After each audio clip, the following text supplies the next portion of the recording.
السلام علیکم دوستو، امید ہے آپ سب خیریت سے ہوں گے۔ میں ہوں مہران خان اور آپ دیکھ رہے ہیں ہمارا آٹوکیڈ بگنرز کورس۔ پچھلی ویڈیو میں ہم نے 3 یوزفل موڈیفائی کمانڈ سیکھی تھی: روٹیٹ، اسکیل اور اسٹریچ، اور آج ہم انہی 3 کمانڈز کا استعمال کرتے ہوئے ایک چھوٹا سا پریکٹیکل ایگزامپل بنائیں گے۔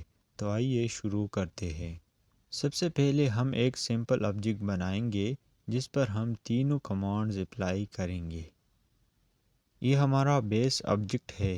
اب ہم اسی پر روٹیٹ، اسکیل اور اسٹریچ کمانڈ کا استعمال کریں گے۔ سب سے پہلی کمانڈ ہے روٹیٹ۔ اس کمانڈ سے آپ آبجیکٹ کو کسی بھی اینگل پر گھما سکتے ہیں۔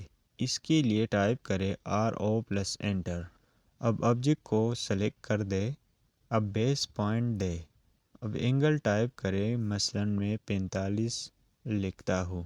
دیکھیے ہمارا آبجیکٹ 45 ڈگری گھوم گیا۔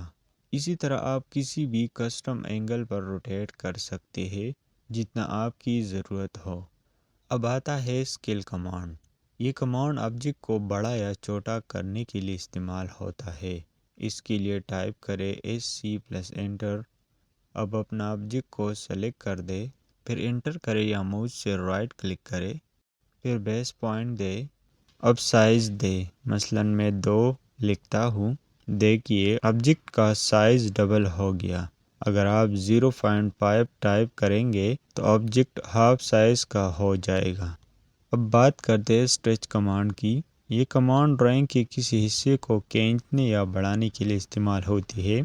اس کے لیے ٹائپ کریں S+ انٹر۔ اب اپنا آبجیکٹ کو سلیکٹ کر دیں۔ اب crossing window right to left draw کریں۔ وہ ایریا سلیکٹ کریں جو اسٹریچ کرنا ہے۔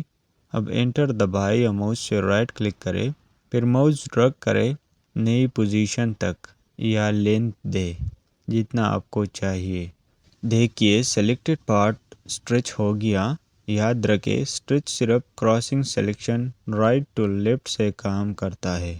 روٹیٹ، اسکیل اور اسٹریچ کمانڈ کی مدد سے آپ ڈرائنگ کو آسانی سے ایڈجسٹ اور ایڈٹ کر سکتے ہیں۔